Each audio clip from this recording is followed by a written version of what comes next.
următor se concentrează pe modul în care inteligența artificială și tehnologiile emergente pot transforma guvernanța locală și pot contribui la dezvoltarea unor comunități mai puternice.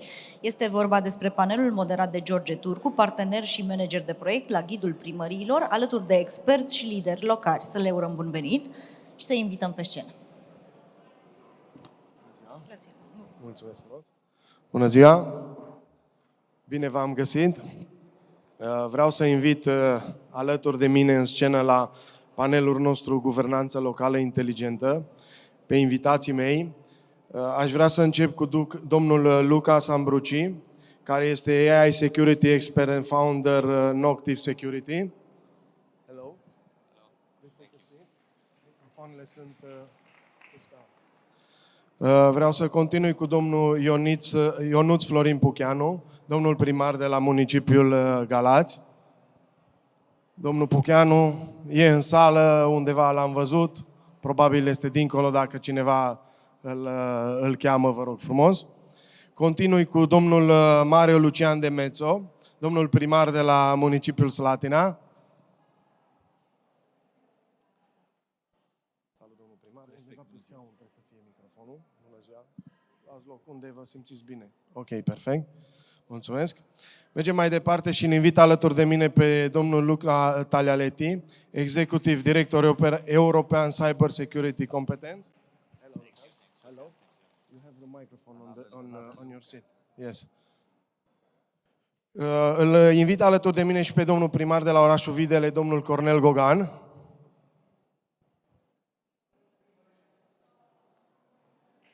Este microfon pe scaun, Cornel. Ok.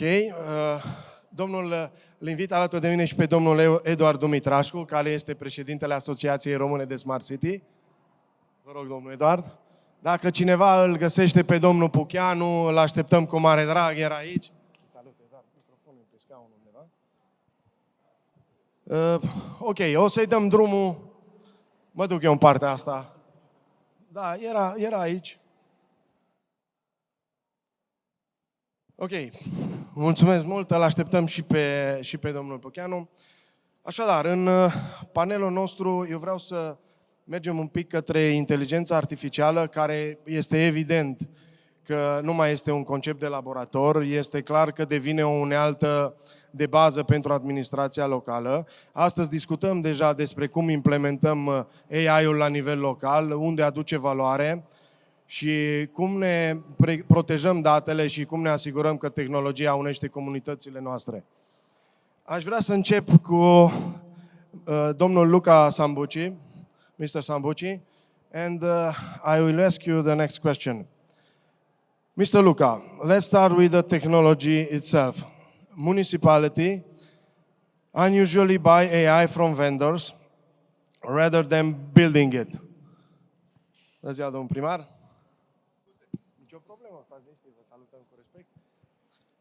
Yes, and as an AI expert, what's the red flag should stop a mayor from signing a deal? And how shortly a city builds resilience from day one in case that AI system fails on the vendor and the vendor disappears? So, is it working? Yes. So thank you for having me. These are crucial questions because we want to speak about resilience, and usually through technology we can have resilience. But also technology can be something that takes away resilience from us, because when we delegate too much on technology and then there is a problem, we have what in cybersecurity we call a single point of failure. And we do not want to have a single point of failure, that when that doesn't work anymore, nothing works. So AI is coming for the local communities, AI is coming for the major cities and for the small cities. And city councils, mayors, they need to start asking the hard questions to the providers that come and offer some magical AI cure to solve the problems of a city. And aside of the questions that should concern how it works, how will we solve the problems of my citizens, what is the return of investment. Considering that I work in cybersecurity, there are also other kind of questions that you need to ask to a vendor that is coming to you selling AI. And I believe let's keep it brief. The three most important questions, the three most important things you need to look after is, first of all, the data residency. These companies are going to have the data of your citizens. So where do they keep this data? Is it going to be kept in Romania? Is it going to be kept in the European Union? Europe at large? Somewhere else? Who is looking at the data? Is the AI going to be trained on the data of your citizens? This is something to ask, and this is something to avoid, because you don't want your citizens 1 year from now using ChatGPT and learning that ChatGPT knows things about them that it shouldn't know, whether or not they pay taxes or how much traffic violations they have. So data is very important, how it's treated, where it's treated. Another thing is transparency. You need to demand transparency from the AI vendor, as in how is your AI working? Do you have really an AI? Now, there are only few companies in the world who can actually build an AI model from scratch. Everybody else, you know, the 10-person company that is going to pitch you something about their AI, it's not going to be their AI anyway. They're using the AI of someone else. And you need to understand from them if it's going to be something that is open source, if they are going to send data to San Francisco. I have seen countless of small companies that are pitching our AI does that, our AI is that. But then when I go and they dig, it's not their AI. They're using ChatGPT, they're using Claude. They're sending your data to San Francisco for processing and then back. So the transparency is very important. Also the transparency of how the model works, because you want the model to be explainable when you are using it for some decisions. And third, and I will stop here, you also need to ask data portability. Because the moment that you are putting you're putting the data of your citizens in some AI model, and you are having treatment of data, your employees are having conversations with AI, all that backlog usually cannot be imported into another AI if you are switching provider, or if the AI startup that pitched you doesn't exist anymore, because AI startups, they die often. So the startup that came to you pitching you an AI in 2 years might not exist anymore. What are you going to do with all the backlog, with all the chats that you had? You have to take another provider, but you cannot export them and import them. You need to demand data portability. So the thing is, with AI, is not a turnkey solution. You are certainly getting a lot of processing, a lot of maybe smart decisions, but you are also increasing the surface of problems that you might have one day, and you don't want your citizens to discover that you funneled all their data to AI and you didn't know anything about it because you didn't ask the right questions. Thank you very much, Mr. Sambuci. Mergem mai departe și aș vrea îi adresez o întrebare domnului primar, domnului Pucheanu. Domnule primar, am auzit riscurile de la domnul Sambuci. Acum să trecem la administrație. Pentru un municipiu precum Galați, unde livrează AI-ul tehnologia emergentă, cea mai credibilă valoare astăzi, și cum măsurați aceste rezultate pentru cetățeni? Cu siguranță partea de măsurare it's an ongoing process. Lucrurile sunt la început și atunci o evaluare efectivă e foarte greu de dat. În schimb, acum mă gândeam dacă să spun lucrul ăsta aici, dar pentru că sunt moldovean și moldovenii nu pot ține lucruri în ei, că bubuie, o să vă spun că, într-adevăr, cred că câțiva funcționari publici, nu doar că ar putea, dar cred că e un must să fie înlocuiți de AI, doar că nu toți, fără doar și poate. Suntem în stadiul în care ni se pune la dispoziție o unealtă pe care n-am mai folosit-o până acum, oricât de digitalizați am fi sau de mai puțin digitalizați. Ideea e că e o unealtă pe care atât noi învățăm să o folosim, cât și unealta în sine învață să răspundă. Faptul că putem înlocui partea aceasta de interfață până la un anumit punct între instituția pe care o reprezint și cetățean, noi neavând capacitatea în momentul de față și nu cred că există o primărie nicăieri, cel puțin în România, ca să nu spun nicăieri în lume, nu cred că există o primărie care să poată răspunde în termenele acelea de 30 de zile la absolut toți cei care pun întrebări, mă refer la cetățeni și de ce nu inclusiv la partea de presă. Cred că acest AI în care să poți încărca datele necesare, cât să învețe ușor procesele interne ale unei administrații publice, cred că ar fi un mare folos. Ideea e până unde vom ajunge cu acest AI. Pentru că, cel mai probabil, dacă vom putea, l-am avut roboțelul Ion, Vasile, Geta, Georgeta și eu știu ce nume neauă și românești o să le mai dăm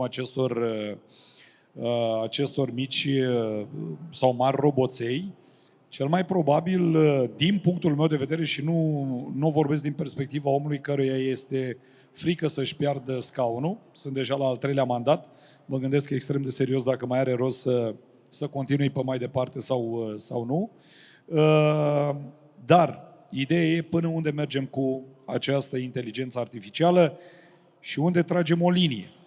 Pentru că fără doar și poate, o să ajungem mâine, poimâine să avem doctori. Sunt sigur că toți v-ați încărcat, toți cei care folosiți ChatGPT-ul sau orice altă formă de inteligență artificială, v-ați încărcat măcar o dată analizele pe care v-au ieșit mai bune sau mai puțin bune și acest instrument a făcut-o pe doctorul cu dumneavoastră și v-a spus ce-i modificat și cam ce ar trebui să faceți, lucru care, într-o oarecare măsură, e bun, dar e și periculos.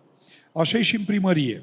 E posibil acest tools să dea niște răspunsuri într-o oarecare măsură bine informat sau mai puțin bine informat, care să creeze în ochii și în mentalul cetățeanului deja o certitudine. Iar atunci când vine în primărie și stă de vorbă sau încearcă să inițieze efectiv procesul, fie el, hai să luăm o autorizație de construcție, da? E posibil să vină cu un model cumva de rezolvare a problemei deja prestabilit din relația pe care a stabilit-o cu inteligența artificială, iar la nivelul efectiv al legislației care este transpusă de către angajații primăriei, să existe necorelări. Și atunci s-ar putea să vedeți o frustrare și mai mare în rândul cetățeanului, care, ce să vezi, cel mai probabil va da vina nu pe AI, că nu are cum să certe cu el, dar cu siguranță de vină va fi cel care lucrează la primărie și nu în ultimul rând, îl văd și pe domnul Demețo, nu în ultimul rând primarul, evident, fiind de vină sau vinovatul de serviciu. Prin urmare, acest tools cred că trebuie dezvoltat, trebuie educat, trebuie învățat, nu trebuie exagerat cu el, dar cu siguranță sunt procese în sine și o formă de relaționare cu cetățeanul pe care o poate face mai rapid și, de ce nu, de cele mai multe ori, mai bine, asta și pentru că n-are cu cine să certe. Mulțumesc mult de tot, domnule primar. Mergem mai departe și îl invit pe domnul Mario Demețo să ne răspundă la 2 întrebări. Domnule primar, este clar o provocare majoră resursa. cum evităm crearea unui decalaj digital între marile metropole care au bugete mari, bineînțeles, și comunitățile locale medii și mici, care, bineînțeles, atunci când vine vorba despre adoptarea soluțiilor AI, nu au bugete foarte mari. Mulțumesc frumos. Bună ziua, mulțumesc frumos.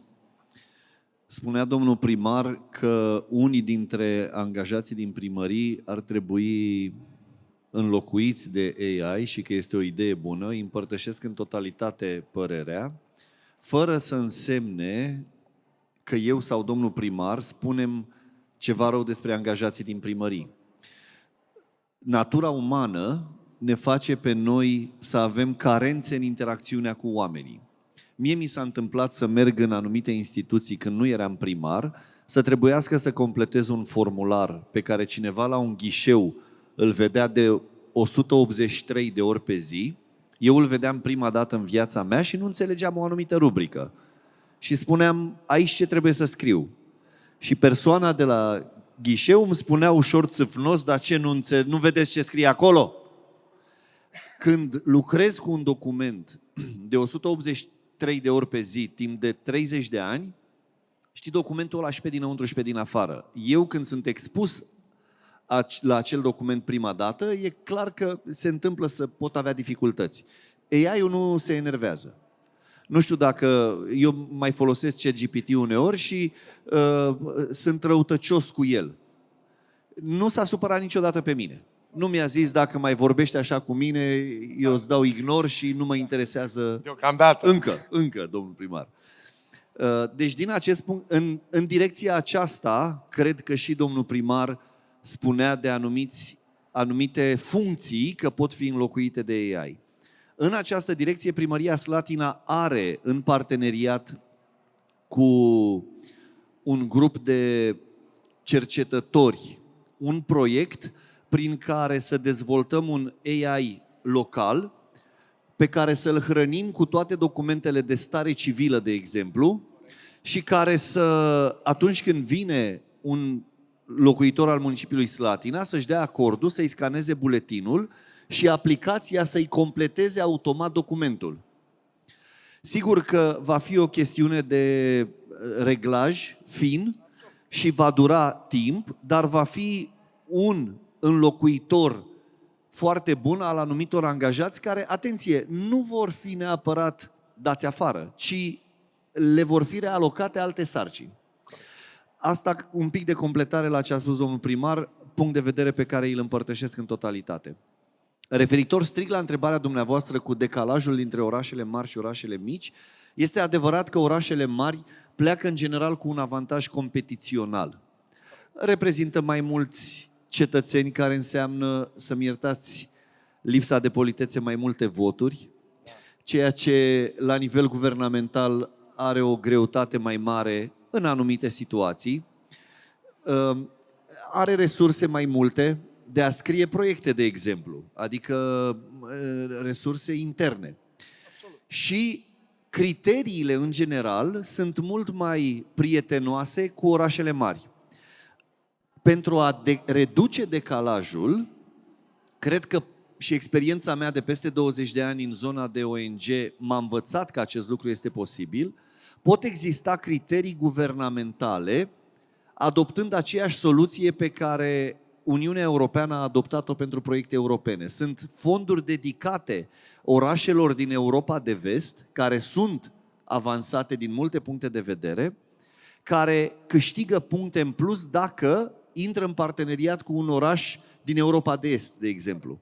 Și sunt fonduri dedicate unor proiecte comune în care orașele puțin mai în urmă să învețe de la orașele care sunt puțin mai înainte. Aceeași soluție ar putea fi adoptată printr-un lobby guvernamental, de exemplu, ca un oraș cum este Cluj, unde tehnologia este mult în față de municipiul Slatina, e corect să fim corecți, poate să acceseze fonduri guvernamentale dacă intră într-un parteneriat cu un oraș mai mic. În felul acesta, evoluând împreună. Însă, în același timp, este și un avantaj pe care comunitățile mici îl au. nevoile, cât de ironic ar suna, nevoile sunt un pic mai mici în comunitățile mici decât în comunitățile mari. Și atunci eficiența poate fi mai mare în comunitățile mai mici. Ce faci într-un oraș mare, cum e Clujul sau cum e Brașov sau Timișoara, ce faci cu 1.000.000 de euro, poți să faci cu 200.000 de euro într-un oraș cum este Slatina. Deci acest decalaj poate fi redus, ca să și concluzionez și să răspund concret, prin două măsuri. 1. Alocare de fonduri speciale sau dedicate parteneriatelor între orașele mari și orașele mici și alocare de finanțare pe praguri speciale pentru orașe mari cu orașele mici. Adică orașele mari să se bată pe anumite finanțări pentru orașe mari, orașele mai mici să se bată pe anumite finanțări pentru orașe mici. Cam așa cred eu că ar putea fi reduse aceste decalaje și avantajul final este că ajungem la același nivel. Sărim pași, dacă Clujul este cu 10 ani în fața Slatinei, de exemplu, prin anumite proiecte de finanțare ajungem în același loc, nu trebuie să trecem prin etapele prin care a trecut Clujul. Mulțumesc! Exact. Și eu vă mulțumesc foarte mult, domnul primar. Mergem mai departe și îl invit pe domnul Luca Tagliaretti. Mr. Luca, continuing on this digital divide, but from a European cybersecurity perspective, how do we ensure that smaller or mid-sized communities aren't left behind in AI adoption, while also ensuring they don't become extremely vulnerable to cyber attacks when they go digitalized? Thank you. Thank you. I think we should start by acknowledging the amazing work that the mayors are doing. And it's nice, thanks for having organized this panel, because we don't talk enough of how difficult it is for a mayor of a big city, but also small city, to have to handle the increase on the workload, limited resources, new technology, demand of the citizens, and have to navigate through all this. So it's an important debate what we have today. I'd like to focus on how we minimize the risk of the use of new technology. So we heard about the data, how the data is handled. We heard about the risk of misuse of ChatGPT or other LLM or other AI tools. I'd like to maybe discuss quickly how we could, how local community, mayors or regional entity could work together to reduce the risk. What are the risks? We see today a number of risk attacks which are faced by the entity managed by the mayor: hospitals, public transportation, public administration. These are the main target of cyber attacks. So not only in war zone, but also in civilian environment. Hospitals have been a target in Romania, all over Europe as well. Public administration has been a target in many European countries, even in countries which you expect to be very well prepared. France have been subject of very big cyber attack on the public administration. So how can mayors and local entity protect from that? And I like to follow up what Mayor Mezzo said a few minutes ago about synergy.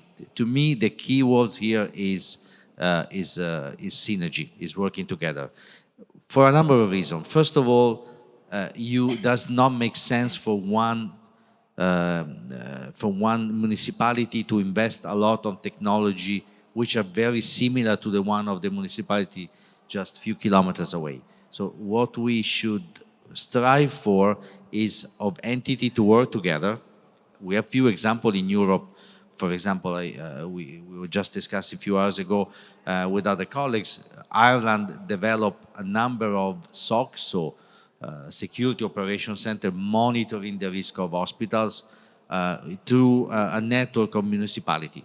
I think this is the same approach you should have here with your neighboring cities, within the regions, with the counties. So the invest should come together. It does not make sense to have one SOC for one city. You need to work on cluster. Then there are financial instruments. Mayor Mezzo mentioned the investment and funds. My center here in Bucharest is managing funds for cybersecurity, uptake of technology, also for protecting public infrastructure and public administration. So you should come together and look at where you could get public funds and where you could get the local company maybe to work to have a synergy and work together. This is, in my view, the only way that we have to face threats which are so expensive for one entity alone, and where it does not make sense to work in isolation. So I'm happy that we have the possibility today to cover this topic in a transversal way. Thank you. Thank you very much. Mergem mai departe la domnul primar, domnul Cornel Gogan. Și, domnule Gogan, vreau să vă întreb următorul lucru. Cum se vede la Videle inteligența artificială în relația directă, apropiată pe care o aveți cu oamenii? Ce aspect al primăriei trebuie să rămână 100% uman, fără algoritm, bineînțeles? Și cum stați pe partea digitalizare la dumneavoastră în oraș? Bună ziua, mulțumesc. Bună ziua, mulțumesc de invitație. Aș vrea să plec de jos în sus. 35 de ani, administrația locală la Videle s-a făcut cu pixul și caietul studențesc. S-a făcut politică, dar nu pe fapte și pe vorbe, și cred că astăzi este un restart și trebuie să înțelegem că putem funcționa cu AI, cu tehnologie și cu psihologie. De ce spun psihologie? Pentru că am citit aseară, recunosc că nu știam, tot pe ChatGPT, unde ne aflăm noi în România privind digitalizarea. Doar între 20 și 25% din populația României folosește mediul online. Media europeană este de 70%. Dacă vreți să vorbim de Finlanda, vorbim de 97%. Aici avem o problemă. Cum reușim noi, în calitatea pe care o avem de primar, de coordonator al activității în orașele nostru, să stimulăm oamenii către acest segment? Am cerut la taxe și impozite, la biroul de taxe și impozite, și vreau să spun că în ultimii 4 ani la Videle creștea cu doar 2% media de a se plăti online prin ghișeu.ro, o aplicație extrem de simplă pe care o poate folosi oricine. Corect. Și mă uitam că am reușit într-un an de zile, un an și un pic de când sunt primar, să cresc cu 6%. Ar fi nevoie ca să ajungem la o medie europeană ca în următorii 4 ani să creștem cel puțin 10%. Aici cred că este o mare problemă, cum reușim să aducem, nu numai, ok, ne vom digitaliza noi, dar dacă robotul Ion, cum spunea domnul primar, va rămâne pe holul primăriei și nimeni nu îl bagă în seamă, ce facem cu el? Că vom da sute de mii de euro pe robotul Ion și nu va fi de folos pentru nimeni. Trebuie să avem aici cu mass media, cu Ministerul Educației, să încercăm să conștientizăm, să aducem oamenii să folosească vreau să vă spun că și cu asta o să închid, să nu plictisesc. Când am luat primar, am întrebat colegii din primărie cât folosesc ChatGPT și nimeni nu folosea. Vă dau cuvântul, nu exista măcar unul care să folosească, și vorbim despre o primărie de oraș.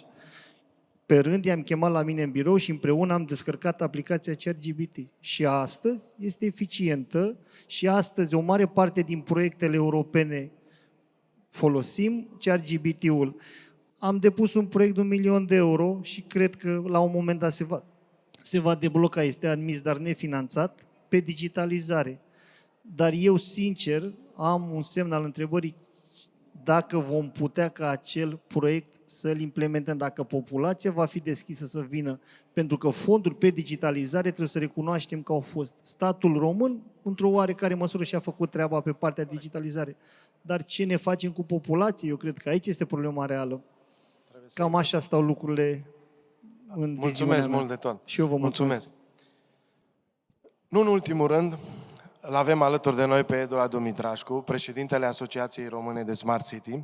Înainte să-i adresez întrebarea, vreau să îl felicit și să-i spun la mulți ani. Asociația Română de Smart City a făcut 10 ani. Multă sănătate, putere de muncă și proiecte, Eduard, cât mai multe, cum ați făcut și până acum, bineînțeles. Bun. Privind harta Asociației Române de Smart City, după tot ce s-a discutat aici, Eduard, unde vezi tu că se aliniază cel mai bine inteligența artificială cu nevoile reale a administrațiilor din România și ce crezi că funcționează cu adevărat? Bună ziua! Mulțumim frumos pentru invitație, mulțumim frumos ICI București și domnului director Vevera pentru parteneriat și mulțumim frumos pentru gândurile bune și pentru urări. Aș încerca să construiesc răspunsul la întrebarea dumneavoastră exact de la acest la mulți ani. Noi avem 10 ani împliniți de curând, 10 ani de activitate continuă, alături de autoritățile locale din România. Și în acești 10 ani am avut șansa, oportunitatea de a fi alături de sute de administrații locale din România, în foarte multe domenii, direcții, verticale și industrii. Astăzi vorbim despre inteligență artificială, despre digitalizare, despre transformare digitală și, de fapt, despre ceea ce ar trebui să fie un ecosistem digital al comunității de mâine. Cred că ar trebui să ne uităm un pic în viitor, să înțelegem prezentul, dar cumva să fim proactivi. Am văzut și știu de-a lungul anilor poziția domnului Pocheanu privind proiectele pe care le-a implementat administrația locală la Galați. Mă bucur să văd la domnul Demețu de asemenea preocupare și mă bucur alături de dumneavoastră să descoper și videle, să descoperim comunități care vin cumva din urmă. Și aici am putea da o multitudine de exemple, de la Beclean la o grămadă de comunități din România care pur și simplu s-au reinventat în ultimii 5-10 ani. Referitor la întrebare, cred că ar trebui să înțelegem prioritățile Uniunii Europene, pentru că de acolo ne luăm finanțările. Logica noastră de dezvoltare trebuie să fie în acord cu aceste politici, ca să înțelegem apelurile, ca să știm să scriem proiecte bune care pot primi finanțare. Cred că ar trebui să vorbim despre inteligența artificială, despre reziliența comunităților noastre și despre partea de cyber. Și ar trebui să înțelegem că Smart City, și noi asta spunem de 10 ani și cu multă răbdare repetăm ori de câte ori avem ocazia, Smart City în cele din urmă este o călătorie, nu este o tehnologie. Inteligența artificială de asemenea trebuie să rămână o unealtă pe care o folosim în comunitatea noastră. Și spre deosebire de domnul Demețo, eu chiar cred că foarte mulți oameni își vor pierde locul de muncă. Cred că este cumva normal în etapa în care suntem, nefiind politician, deși înțeleg că fotbalul e pe goluri, politica e pe voturi, nefiind politician, cred că pot să spun că în fiecare etapă, în cel puțin ultimii 200-250 de ani, la fiecare revoluție industrială am avut momente disruptive de acest gen. Trebuie doar să înțelegem că nu putem lăsa pe nimeni în urmă. A spune că nimeni nu își va pierde jobul, nu cred că e corect. A spune că încercăm să-i ajutăm, cred că putem să fim mult mai activi aici. Acum, înțelegând un pic arhitectura europeană, sursele de finanțare, ce am spus că ar fi important să facem în comunitățile noastre, trebuie să fim mult mai deschiși către aceste tehnologii. Inteligența artificială este deja prezentă în multe proiecte de Smart City și Smart Village în România. Inteligența artificială, uitându-ne la comunitatea viitorului, comunitatea de mâine, înseamnă mai mult decât un chatbot. Inteligența artificială în administrația locală înseamnă, în primul rând, trecerea de la a înțelege ce ai de făcut astăzi la partea de proactivitate. la partea de decizii bazate pe date, la partea de eficiență, la partea de reducere a costurilor, la partea de noi modele de transport public în comunitățile noastre, la partea de eficiență a infrastructurii critice, eficiență a serviciilor publice pe care le oferim, de la colectarea deșeurilor până la transportul public, iluminatul, energia și așa mai departe. De asemenea, trebuie să fim foarte atenți, pentru că am făcut această enumerare: educație, iluminat, servicii publice, sănătate, deci deja plaja s-a mărit foarte, foarte mult. Mărind plaja foarte mult înseamnă că și zona de cyber și posibile probleme se vor regăsi într-o plajă mult mai largă. Asta înseamnă că administrația locală trebuie să găsească acele parteneriate, pentru că nu avem cum să cerem tuturor administrațiilor locale, în special cele din mediul rural, și cu asta termin. Avem 2862 de comune în România, nu putem să avem pretenția să găsim specialiști, ingineri în arhitecturi IT și noi tehnologii. Și atunci va trebui să găsim acele parteneriate, acele soluții care pot să asigure partea de securitate a soluțiilor. Ca o concluzie a acestei prime intervenții, trebuie să fim deschiși, trebuie să înțelegem sursele de finanțare, trebuie să înțelegem comunitatea și mediul de business. Și acolo să încercăm să creăm toate aceste conexiuni. Mulțumesc mult, Eduard. Văd că domnul primar de Mețu vrea să intervină. Scurt, te rog, Mario. Foarte scurt, mulțumesc, doar pentru că e posibil să nu fi fost eu foarte clar în exprimare. Eu nu am spus că nu-și vor pierde oameni în general locul de muncă, ci că în administrație există o șansă foarte mare ca oamenii să nu-și piardă locul de muncă, indiferent cât de mult intervine AI-ul. Și atunci, poate că aveți dreptate că nu știu situația în fiecare primărie, poate ar trebui să fiu și mai specific. În primăria municipiului Slatina, la orice nivel implementăm AI-ul, oamenii nu își vor pierde locul de muncă, pentru că eu astăzi sunt într-un deficit uriaș de personal în primăria municipiului Slatina. Primăriile, în general, nu mai au voie să angajeze de ani de zile, sunt posturile blocate, oamenii ies la pensie, dar aici intrăm deja într-o altă discuție cu o altă problemă foarte mare, aceea a resurselor umane. Nu știu cum e la Galați sau în alte primării mai de orașe, municipii, reședință de județ, dar în Slatina, municipiul reședință de județ, probabil media de vârstă este peste 50 de ani. Ceea ce arată o altă problemă sistemică, pentru că oamenii nu vin din urmă. În ciuda salariilor uriașe de 2500-2800 de lei când intri în primărie ca asistent, în ciuda acestor salarii uriașe pentru care opinia publică ne biciuiește în piața publică, pe noi primarii și primăriile, asta e altă discuție, da? Deci în ciuda acestor, nu vine nimeni în primărie să lucreze. Eu am colegi, de exemplu, care lucrează în achiziții, care fac achiziții de 10, 15, 20 de milioane de euro pe an, pe 4500 de lei salariu. Rog pe oricine de aici din sală să vină să se angajeze la primăria Slatina în aceste condiții. E o altă discuție, doar am vrut să clarific. Vă mulțumesc. Mulțumesc mult, Mario. Bun, și în încheiere aș vrea pentru fiecare câte 30 de secunde o să mai am o întrebare.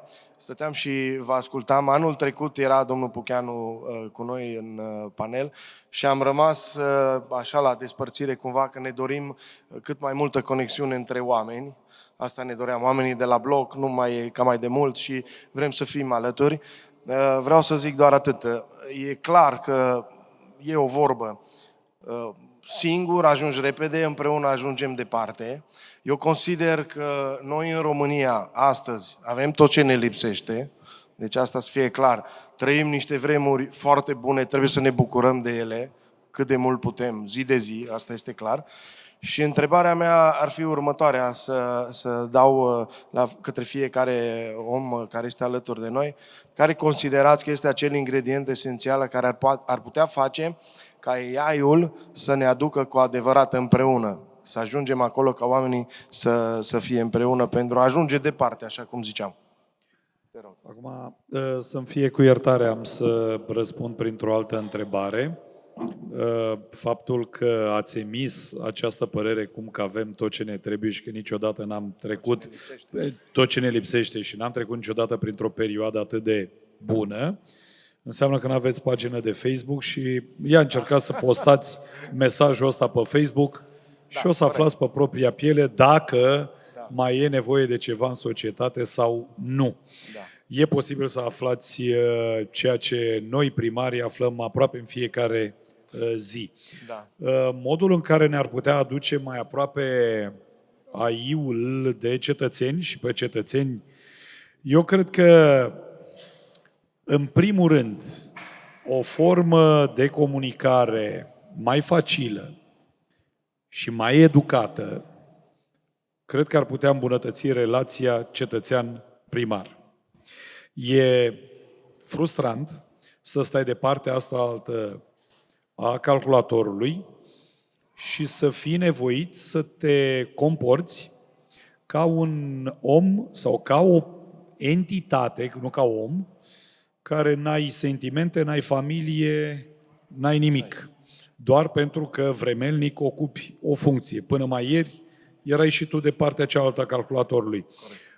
Poate că această formă de AI ar putea fi, nu știu dacă neapărat un filtru, dar cu siguranță să exercite, eu știu, calibrările necesare și de o parte și de cealaltă, pentru ca cele două părți, administrație pe de-o parte sau orice altă entitate, că e ea politică, că e ea administrativă, că e ea, eu știu, private business sau altceva, să poată comunica mai pe înțelesul cetățenilor, pentru că de cele mai multe ori avem acest, așa cum se spune, acest limbaj de lemn, din care nu prea înțelege nimeni mare lucru și atunci poate că acest AI ne-ar putea ajuta în acest sens și în sens invers, de ce nu?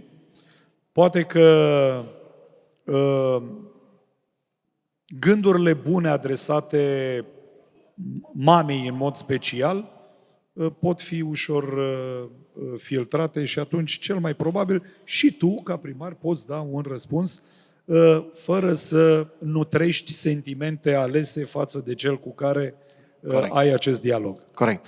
Eu mă refeream în momentul în care am zis că avem tot ceea ce ne lipsește, în sensul în care material avem tot ceea ce ne lipsește și avem în jurul nostru. În rest, sunt de acord cu tine. Încercați și tu și asta. Da, ok. Mergem mai departe, vă rog. Am trecut timpul și să nu... Nu e problemă. Vă rog fiecare câte 30 de secunde pe această întrebare. Mergem așa, Eduard, te rog, și să o luăm în linie. Te rog. Curiozitatea cred că este importantă pentru perioada următoare. Noi în ARSC suntem o echipă extrem de mică, 12 colegi, cu experții ne ducem undeva spre 40. Din cei 12, 2 persoane începând de 2 luni formează la noi un mic departament pe AI. Deci dacă noi, care suntem o organizație foarte mică și nu avem bugetele marilor instituții, avem această curiozitate și ne ducem deja către zona de AI și încercăm și testăm și dezvoltăm tot felul de tool-uri, în primul rând pentru noi în intern. Nu mai spun de partenerii de tehnologie și proiectele mari în care suntem și noi în zona de consultanță. Deci eu cred că ar trebui să rămânem curioși, deschiși pentru a primi, pentru a vedea ce înseamnă eficiența acestor tehnologii, iar raportat la cum AI-ul ar putea să creeze o apropiere, eu cred că și aici, ca și în celelalte zone ale tehnologiilor, întotdeauna vor fi 2 sensuri. În cele din urmă, omulețul va folosi tehnologia. Tehnologia, by default, nu este rea, nu poate să facă rău, ea nu trebuie privită ca pe ceva negativ. Dar cu siguranță semeni de-ai noștri vor găsi ambele sensuri ale acestei călătorii. Rămâneți curioși și încercați să vă eficientizați procesele în administrația locală. Mulțumesc frumos, Eduard. Mr. Tagliaretti. Yeah, very quickly, there are 2 ways, it's binary. Either we govern the technology or the technology govern us. So either we take control of what the technology give us or the big corporation are taking control of us. So we already see the advantage of all the AI tools. The communication obviously is improving as the technology is improving. What we need to do is to make sure that the regulation, what we have put in place, the binary, the fences that we put in place for having like a dialogue which is civil, for having evolution which is in line with our principle, are respected. If this is done, what happened on the Facebook, on the social media, what happened in other fields will be done according to our principles. Thank you very much. Domnule Demețo, Surzenia sau surditatea e același lucru, doar că are o formă diferită, ca să-i ajut pe colegii care traduc, deafness. Am învățat sau învăț de 1 an jumate că există oameni politici care ar fi dispuși să dea foc unui oraș întreg doar ca să ardă primarul. Aflu asta și la nivel național. De câțiva ani de zile aflăm că trebuie să luăm medicamente de cal ca să ne treacă o răceală. Aflăm că avem nanocipuri în cola pe care o bem. Aflăm că există o conspirație mondială la fiecare colț de stradă și cu siguranță aflăm că AI-ul ne va subjuga, va ajunge să fie stăpânul și domnul nostru și energia noastră ancestrală dacică, succes colegilor traducători, va fi călcată în picioare de niște nemernici ticăloși care vor să subjuge țărișoara asta mândră și demnă prin AI. Atunci noi trebuie să devenim surzi la aceste inepții care prind aderență din ce în ce mai mare. Eu aud de 2 ani de zile, de 1 an de zile, că nimeni nu mai trebuie să plătească taxe în România. Nimeni. Dom'le, nimeni nicio taxă. Și noi trebuie să rămânem surzi, trebuie să știm care este misiunea noastră în relație inclusiv cu tehnologia și să mergem spre obiectivul pe care îl avem, pentru că oamenii vor constata în timp relevanța tehnologiei și o vor folosi. Când a apărut tiparul, lumea a spus că este unealta diavolului. Și vă spun asta că a fost CEO al uneia dintre cele mai mari edituri din România și cunoscând istoria bine a evoluției cărții, de exemplu, ca obiect. Lumea a spus, tiparul este o nenorocire. Astăzi citim cu toții cărți și nu ne mai este teamă că iese diavolul dintre paginile cărților și ne mănâncă sufletul. La fel și cu aparatul foto, la fel și cu multe alte lucruri care au revoluționat tehnologic lumea și cred că în acest moment unul dintre cele mai vitale ingrediente pentru noi cei care suntem angajați să transformăm comunitățile noastre prin tehnologie este surzenia. mulțumesc mult. Dacă mi se permite, Da. ca și cumva replică la colegul meu, domn primar, știți când se întâmplă, când vine momentul când lumea vrea să dea foc la primar, când primarul însuși e combustibil. E bine să nu intrăm în dezbaterea asta. Că, Mulțumesc mult. Da. O putem face jos după. Da, exact. Domnule Cornel, domnule Gogan, te rog. Eu cred că avem nevoie de, în primul rând, noi, în calitatea pe care o avem de primar, de responsabilitate, implicare și, nu în ultimul rând, insistență, pentru că trebuie să recunoaștem, așa cum a spus domnul primar de la Slatina, peste 30% din populația României crede în apă, se tratează cu apă, energii și tot ce mai ne spun unii oameni politici care au transformat economia din matematică în literatură. Și atunci vă dați seama că este foarte greu ca noi să putem să implementăm acest diavol cu ghilimele de rigoare. Deci cred că dacă vom fi insistenți, dacă vom fi înțelepți, să ne dăm seama către cine ne adresăm, și mă refer la cei peste 35% din populația României care ne-a demonstrat acum un an și ceva de zile, care sunt valorile și în ceea ce cred ei, dar noi cei care să ne considerăm mai înțelepți, trebuie să ne dăm bătuți și să luptăm cât se poate. Mulțumesc mult de tot. And please, Mr. Sambuci, one last word. Yes, well, the thing is that this panel, if you hear me, this panel has so much insights, it could go on for hours because Yes. so much can be unpacked. But to wrap it up, I would say let's not fall in love with technology or AI for the sake of technology. Let's not forget, technology and AI are here to solve our problems, to solve the problems of the citizens. So it's important to employ it when there is an actual problem or something that could be made better. And let's verify thoroughly that it is keeping the promises. Because it's so easy to get hooked on new projects that have AI and to look good. And maybe AI is also deciding for ourselves, telling us whether or not to do that plan, whether or not to do that, to give that social benefit. It will go there, it will arrive there. And when mayors find themselves that AI is telling them how to guide the city, they have to remember that the citizens voted for the person, not for the technology. Thank you very much. Vă mulțumesc mult tuturor. Ne pare rău că am depășit puțin timpul, ne cerem scuze. Mulțumesc domnului Vevera pentru invitație, domnul director. Da, vă invit pe toți să facem o poză de grup. Felicitări Ricci pentru organizare și să ne vedem sănătoși.